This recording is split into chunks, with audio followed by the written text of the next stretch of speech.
Good morning, viewers at home. Welcome to the program Super Dawn. I am Vera, super with you on this edition. And I am Anthony Usai-Bovo. Good morning, Vera. Anthony, good morning. How was the weekend? I mean, it was good. It was splendid, though I was busy reporting and all. Well, for us, weekend is a continuation of the job that you left behind. So Saturday, you continued. You're going to continue with it. Then Sunday, you might continue with it as well.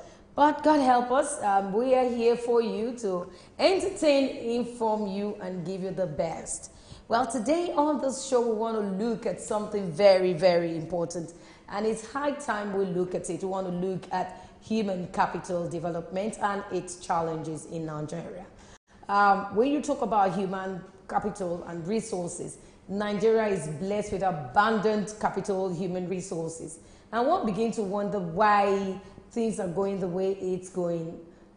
It's so sad that we go through this situation because we are one of those that has everything it takes to get it fixed up. When you have the human resources, human capital, skilled workers, of course, you are talking about getting more incomes for the economy, but the case isn't the same here. And we want to look at it. What are the challenges? Why are we still in this level? Why can't we go higher than where we are? If you're with us or you're current, you know that Bill Gates came into Nigeria and he said, the money he got from Microsoft, he took some of this money and started an NGO where he's been coming to Nigeria and helping out. But the challenge he sees here is the human capital. So we're going to be discussing all of that in this program this morning. And I want you to be part of the program this morning. The lines will be open for you to call, make your contributions. And normally what we do is we start the program with a newspaper review. So, well, we're going to be reviewing the papers and expect you to also call during the newspaper review. But I don't want you to use a wrong choice of words. It's a Monday morning, it's a business day, and I want us to be on the same pace. Well, we also have people coming in from Christ Embassy. Easter is around the bend. Loads of activities happening in Lagos, and Lagos zones will be here to talk more on that. If you don't have a place to go, or you have a place to go, I bet you they are coming to talk of their event. It's happening everywhere. At the stadium, they have events. At the campground, they have events. Badagry Expressway, they have events. So stay put and you'll hear more from them. We'll go on this break. When we come back, we want to look at the papers this morning. Don't go away.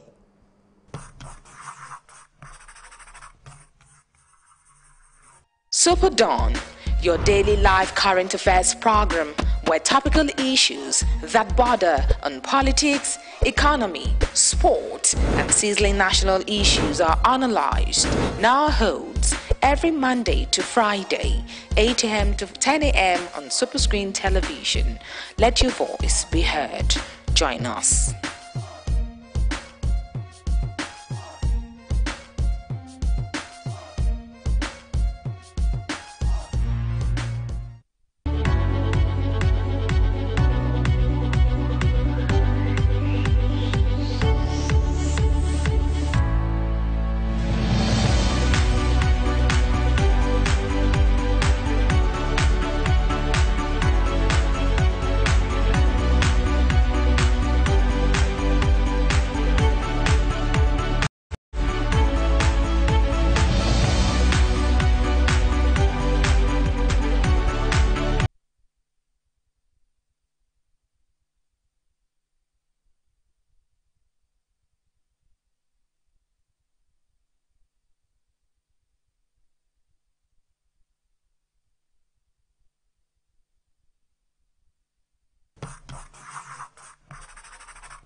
SuperDawn, your daily live current affairs program where topical issues that border on politics, economy, sport, and sizzling national issues are analyzed, now holds every Monday to Friday, 8 a.m. to 10 a.m. on Superscreen television. Let your voice be heard. Join us.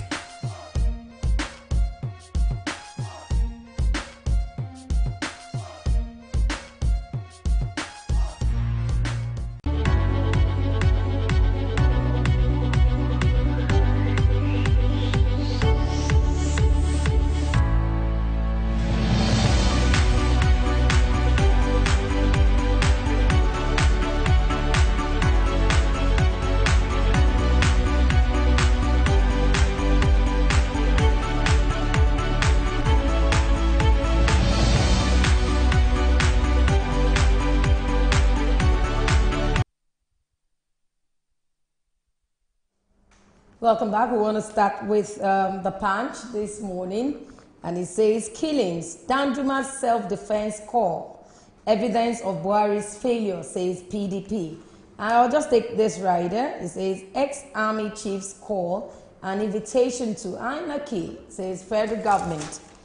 The People's Democratic Party says the call by a former Minister of Defense and Lieutenant General Theophilus Danjuma, retired, that Nigerians should defend themselves against killer is a testimony of tragic situation which the Muhammadu Buhari's presidency and all the progressive Congress have dragged the nation into. Danjuma had on Saturday at the meeting convocation of the Taraba State University told Nigerians to defend themselves against killers, saying the Nigerian army were not ready to defend them. Basically, he just said, well, the Nigerian army is not ready to defend. We should be ready to defend ourselves. And I don't think he meant go and fight. Yeah, no, there's a I don't difference think so. between- But the federal government is saying something different this morning. Well, I think there's a difference between going for battle and defending yourself. I think it's just the norm. It's only right that we, as citizens, Nigerians, should defend ourselves, be security conscious. You know, don't be too I loose. think You that's don't have what to put all the I blame think. I on think that's the what Fed. maybe he meant. But hey, I'm going to read what the federal government says. Yeah. However, the Minister of Defense, Masu Danali, said Danjuma's comment was highly uncalled for, and an invitation to anarchy, asking Nigerians to report any member of the armed forces suspected to be colliding with the herdsmen. Dan Ali spoke in a statement by the public relations officer, Colonel Tuko. So the statement read in part, on the recent alleging, okay, I take that again, on the recent comment by one of the elder statesperson alleging that the military collides with bandits to kill people and calling on them to raise and defend themselves. This is highly uncalled for, and it is an invitation to anarchy. It should be disregarded by well-meaning Nigerians. But I have this to say, Taraba government didn't respond with us. Also, the Nigerian army on Sunday said the comment by Danjuma was unfortunate, noting that Taraba state government had refused to cooperate with the army in the ongoing exercise AM Akpatukma. Then the clerk says this, the ex-defense minister in order says clerk. In his statement, an elder statesman and a convener of the Pan-Niger Delta Forum, Chief Edwin Clark, said the call by Danjuma was in order. Then this is what the Yoruba leaders have got to say here. Yoruba too must be prepared. The Assistant Secretary General, Yoruba Council of Elders, Alhaji Suleiman Salami, also said Nigerians should not leave their security completely in the hands of the military and other security agencies because they could fail to defend them in the time of danger. The 81-year-old spoke in a telephone interview with one of the Punch correspondents in Osogbo on Sunday. So he's saying, defend yourself.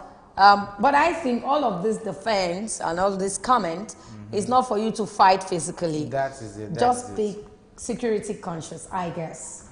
I think that's what Dan Ali is trying to say. He's trying to advocate against anarchy because that might send a message to the people that, okay, they said defend ourselves. We could go carry AKs too and all that, but it's not necessary. I think it's a two-way thing, and both points on other sides, they have their points.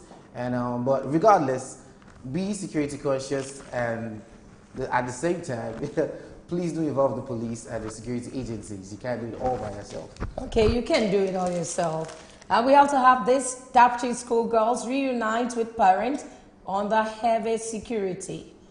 The freed Dapchi schoolgirls on Sunday were reunited with their parents in Dapchi town, Yobe State, after Nigerian Air Force took them to town under heavy security. And I'm just going to leave all of those stories and take this one continuation of that. Federal government gave us 10,000 naira each, free girls. Okay. And parents are saying, our daughters won't school in Northeast again. And we also have this, Bako, a false soldier, no conspiracy, army. Meanwhile, the Nigerian army on Sunday dismissed a claim that one of its personnel one Sergeant David Bako, reportedly linked how the Dapchi schoolgirls' abduction was planned with 80 million. The army said there was no truth in that social media report. I got that. People were just flying issues, flying different kind of things, Anthony. It was just everywhere, saying, hey, this man said he knew all the plans and all of that. He said, don't believe. That's fake. That's a fake news. That's huge, though. Fake or real, that's a huge one. You know what people can do with social media. Well, then you think about it, then you tend to, you just keep, what comes to your mind when the parents of these Dapchi schoolgirls tell you, no, we are not taking our girls to the Northeast anymore. And this is something that has always been happening. Even when corpers are being sent to serve at the NYC, they redeploy because security issues. I think that needs to be looked into, because we understand that side, that region, has to be taken care of as regards education. So, or what's your take? Okay, well, my take is you don't allow anybody to intimidate you. Do not allow someone to intimidate you. Go to school. Go to school. Because I think this is just plot for people not to go to school, you know. But I think you shouldn't listen to them. But the government too, before you allow your children to school, you have to know how the environment is. And the federal government gave them 10,000 naira. Yeah. Is that? No, what's that supposed to do? Yeah, just to say welcome back home. Don't sell mansion linked to Akpabio's probe, caught one's firm. We also have this one. PDP tackles Buhari over anti-security comment. Police conflicting statements embarrassing, says Fayoshe. That's over the Dapchi girls. Obiano invites EFCC to new appointees retreat. I'll take this one.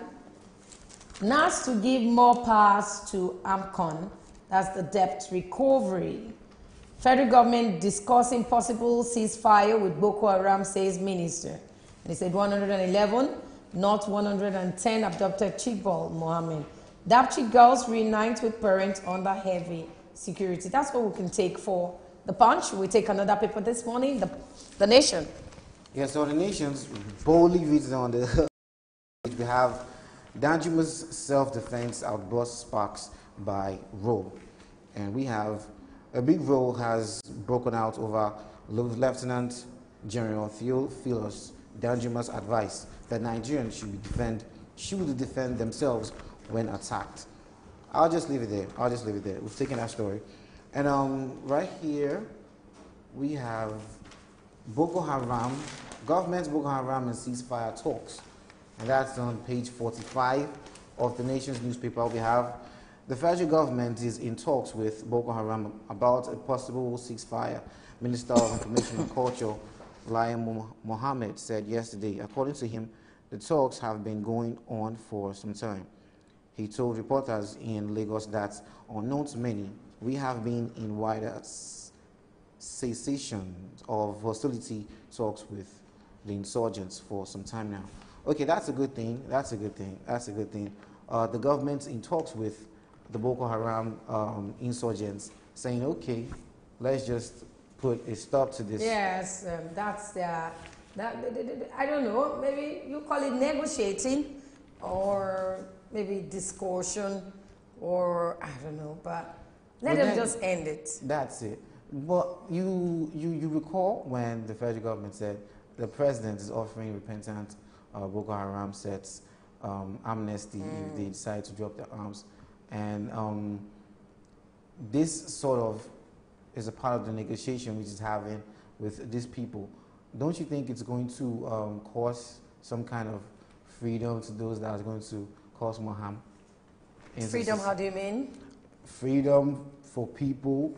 Okay, I mean, this set caused all this crime and all. Then now you're letting them go, isn't it all? Calling for amnesty. Yes. And you think that will lead more people to begin to commit crimes? No, that's not what I think. I just... Okay, well, I don't know how it goes, but I just want them to end this. I keep asking every time, how do we manage to get to where we are? How did we really, why are we here? to get to this kind of state where people are no more feeling for one another, no conscience? How do they manage to be this kind of people? Yes. Well, okay, another story here goes, order of elections, bribe claims rock National Assembly. Lawmakers may have dumped their agreements with party chiefs to pull the breakers on the plan to override the president's veto of the Electoral Amendment Bill reversing the order of elections, unless the National Caucus meeting of the All Progressive Party Congress, slated for today at the Astor Rock Villa, and the National Executive Committee meeting built for tomorrow can convince Senator Bukola Saraki and Speaker Yakubu Daraga to get their colleagues to back off. Okay, now bribe claims rocking the National Assembly. These are sort of claims. Allegations. His allegation is not substantial. But yes, you can call us right now. The phone lines are open. Call us if you want to be part of this edition. And the phone lines are here. You can call, make your contributions. Yes, go ahead. Law allows self-defense, says Sagi. Presidential Advisory Committee Against Corruption Chairman Professor Ite Sagi yesterday said the law allows Nigerians to defend themselves from attack. Yes, this is a little synonymous to what the general said. And I just hope to an extent that we don't misinterpret self-defense to crime. Well, it depends on how one is taking that statement. When I saw it yesterday, for me, it's a call for us to be self-conscious. It's a call security conscious. It's a call for us to look left, right before you move. And if you see strange faces, even before the military, the army will protect you.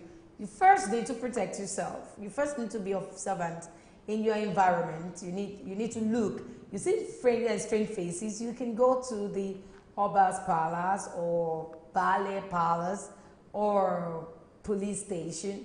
Just maybe or call your neighbor, call for attention. I think it's just a call where all of us need to be careful. But I don't see it as taking advantage of what is happening. We shouldn't. No, I don't see it like that. We shouldn't. Well.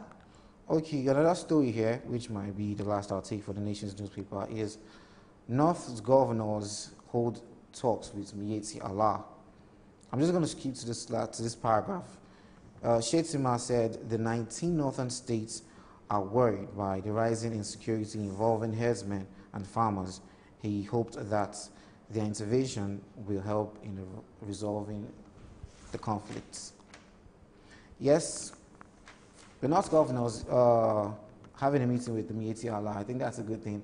And it's just high time that we just stop these killings, find a way to curb it, and end it once and for all. Yes, I think Miyetti Allah, I don't know if they have fractions in Miyetti Allah, but I think that discussing with Miyetti Allah might help. But I think they also need to let them know that you cannot take the country, the nation for ransom. You cannot for granted. You cannot say because you're fighting for a cause, the government will be silent over some actions. I think they need to let it clear. They need to make it clear for them to know that this country is not a place where you think, hey, because maybe cattle rustlers are killing your cows, you begin to kill human beings, or you have rights to enter people's farm. I think it has to be clear when that discussion is on. Definitely. Okay, for the last story here, which is very interesting, Yaradua Jonathan never prepared for presidency, says Umbu. Okay. We'll move away from the nation and we'll take some stories in the Daily Trust this morning. And it says UK data firm interfered in Nigeria's 2007 polls. You get hold of the papers, you can read that. Something happened yesterday, even on the streets. That's the Palm Sunday. There's a picture story. The photo of the day in the Daily Trust is a Palm Sunday where loads of people with palm fronds moving around the streets. But this story says Palm Sunday commemorates Jesus' entry into Jerusalem and marks the start of the Holy Week for Christians. Well, if you are in Lagos, even outside Lagos, everywhere. You know, some churches believe in Palm Sunday. True. And some people do. You see them with their palm fronts. Orthodox churches. You see them with their palm fronts everywhere, moving. It's a week for Christians. It's called the Holy Week. Holy Week. And that's preceding the Easter Sunday. You see why I'm saying it? Because I'm excited. The essence of Easter. We're going to tell you all that maybe on Friday or next week, Monday. But you can see it here. You get hold of the Daily Trust and see the beautiful adornment of a man that represents Jesus Christ with a beautiful horse, and people surround him with palm fronds. You know the color of palm frond, the yellow and the green, makes a beautiful, very beautiful picture. But there's a color yellow. Good morning to you. Good morning. Good morning. Yes, I would like to comment on the statement from CY. You like to do what? Comment on the statement from CY. Okay.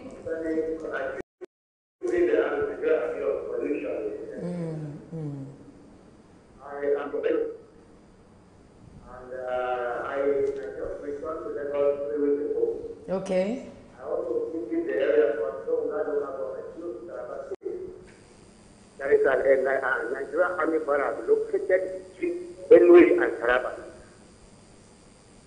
As I speak to you, sometimes it's good that journalists have to take an extra time, go out to investigate some of these issues going on. Yes. Rather than sit in the studio and listen to people make comments. If you want, I will take you to this environment. I was there presently. Some Fulani headmen walked to a traditional ruler, asking permission to settle. And the traditional ruler said, no, my people disagree with the presence of headmen. And they said, anyway, we are just asking. We are going to occupy the environment whether you agree or not. And they settle. As I speak to you, they are there fully armed. And are they still there now? Do you think they are still there now? I can teach you that if you want. Okay, I guess you've got your contact. We are going to get some information from you. Yes, go ahead. Talking about pollution and the theory, that's why he's talking about. Nigerian Army are parading that environment, arresting our boys, and these people men are walking freely with those AK-47, and I've seen them. No national arrest has been made concerning them, we will actually roasting them or reporting them. And these people have invaded our area again. They did nothing, they are still there, and I think people want to take you there. You see things to yourself. Have a video coverage of some other.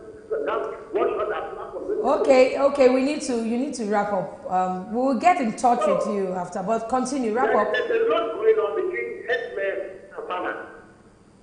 So are you supporting General T.Y. Danjuma? Of course, yes. Okay, thank you for calling. Thank you. Well, so he talked about the story where he said he witnessed it. We're going to get in touch with him after this show so we can get more information on that, where they walk into the Emir's palace and demand this or that. We'll get to talk to him, and he's supporting what retired Lieutenant Colonel Danjuma, General Danjuma said. But we take more stories in the Daily Trust, and it says it's 2018. Are journalists still relevant? Is a question. It's 2018. Are journalists still relevant? In the past 2 years, Nigerian media houses, both electronics and print, have been shedding their staffs like their counterparts over the world. While some have claimed that the mass sack was due to the affected workers' blundered capabilities, others have admitted that the decision was born out of economic realities. True, since 2015, Nigeria's economy has been on a steep decline, and we have recently been in a recession. Between 2016 and 2017 alone, according to the Nigerian Bureau of Statistics, 7 million Nigerians lost their jobs. the figure could be higher, given how data illustrates other society can be. Well, looking at this, are journalists still relevant? To me, not because I'm a journalist, highly relevant in our society. Because highly, in quotes, because people need to get informed. People need to know the real thing. In quotes. Especially like television like ours, we're not biased. So you need to get details, real things on what is going on around you. Well, we'll quickly just take these. Also, they have a picture story. Dapchi schoolgirls reunite with parents. Is the man in police net over girlfriend's murder? Driver napped for raping, robbing university student. And I've taken this one. Are journalists still relevant? By Ambibola Adelokun. Well, that's what we can say for Daily Trust.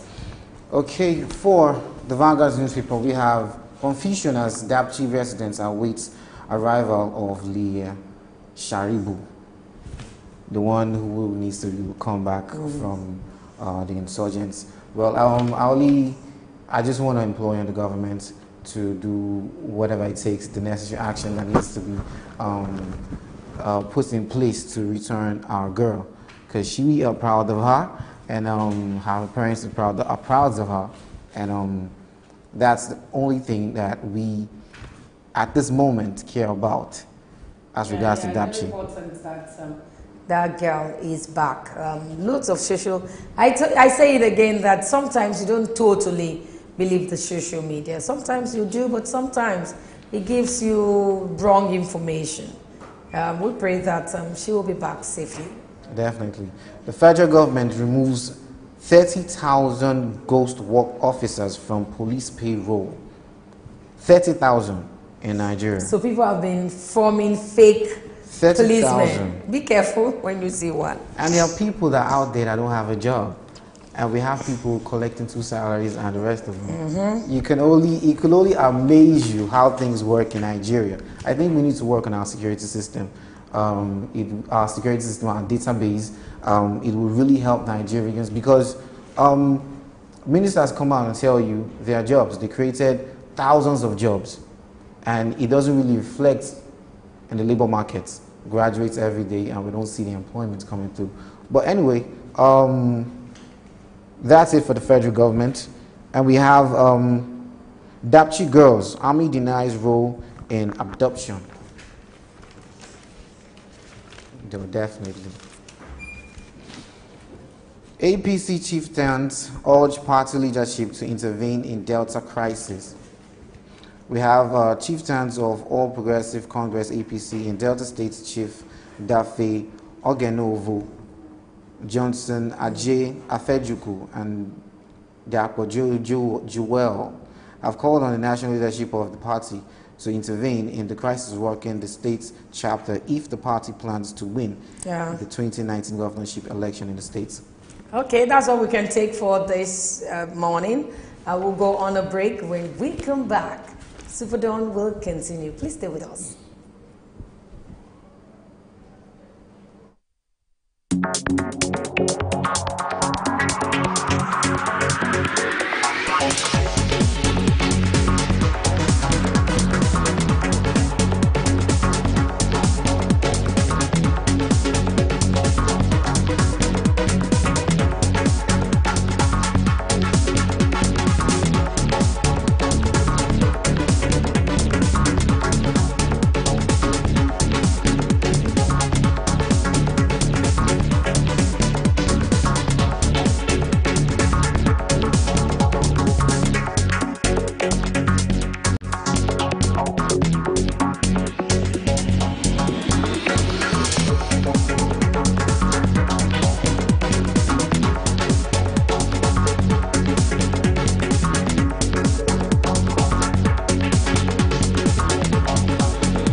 SuperDawn, your daily live current affairs program where topical issues that border on politics, economy, sport, and sizzling national issues are analyzed, now holds every Monday to Friday, 8 a.m. to 10 a.m. on Superscreen television. Let your voice be heard. Join us.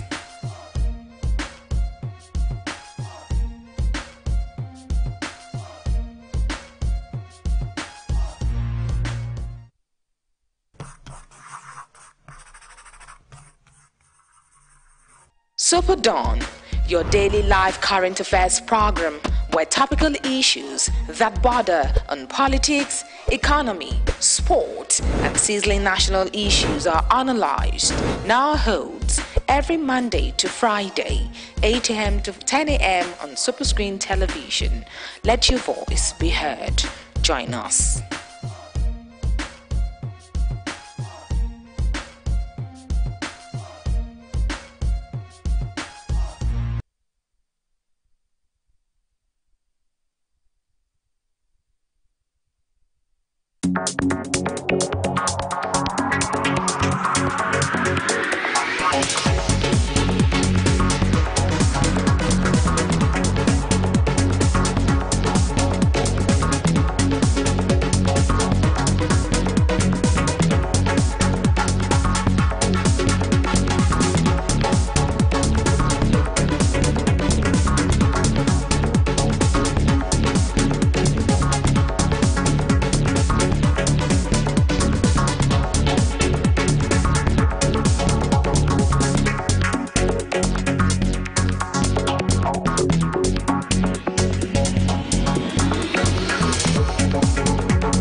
Welcome back. I told you earlier when we started the program that Christmas, I said Christmas, look at me. Easter is around the bend and loads of things are happening in Lagos. First, I must tell you where you can go and Google, go and shake up all of this. I'm just saying shake it up. Oh, there's a musical concert happening in Lagos. And we have some people in the studio this morning that will talk about it. Zone 3 musicals concert in Lagos. And my guest, good morning to you. Good morning. Awe Anolu Christ Embassy, Lagos Zone 3. Yes. We also have Gona Onu Christ Embassy, Lagos Zone 3. Yes. Good morning to you. Good morning. And welcome to the program. Thank you. Let me start with Ogonna. Okay. Tell us, what are we expecting? What are you people doing in Zone 3? Christ Embassy, Lagos Zone 3. All right. Thank you so very much. Such an honor to be on set this morning. You're welcome. So we're having Grooves. It's an Easter concert happening live at the National Stadium this Saturday. Yes. Yay, it's so close. By 2 p.m. So what we set out to do was to have an activity or an event for young people. Fun, but wholesome fun. Fun that you have, and you're just really happy, and when you go home you're so satisfied and fulfilled.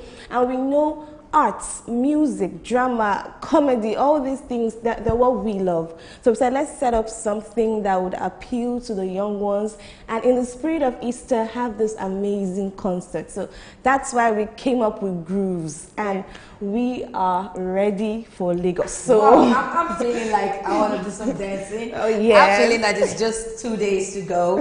But let me ask, tell us, Anolua, tell us, what are your expectations? Okay, like the title, the theme of the program is Grooves. Means that it's going to be so Grooves. Yes, yeah. Grooves. So it's going to be grooves. Grooves. Of course, when you hear Grooves, you hear that a lot of young Grooves people are makes going to you be want there. to groove, you know. Exactly. Okay. Yes. So it's really going to be so groovy. We're going to have teenagers, youth. We're going to have music inspired by God, and it's going to be so much fun because this is a place where people can come. They're going to have fun, singing, dancing, and also they will learn so much. In the midst of the music, in the midst of the fun, there'll be opportunities for them to learn so much because everything, the dance, the music will be definitely inspiring. So I'm very excited. So what are they going to learn? I want to know what someone will learn when you're busy dancing with. Okay, what will you learn? One of the things we did, we had auditions for the young people. So it's also a chance for them to showcase their talents. So while in the midst of all that, we're giving them this platform that, okay, we know you're talented, so come to Grooves and let the world through Lagos anyway, see what you have. So that's one thing that they're going to learn during Grooves. Okay, yes. Let the world see what you have. I was just wondering, Okay, well, let's go on a break. We'll be right back.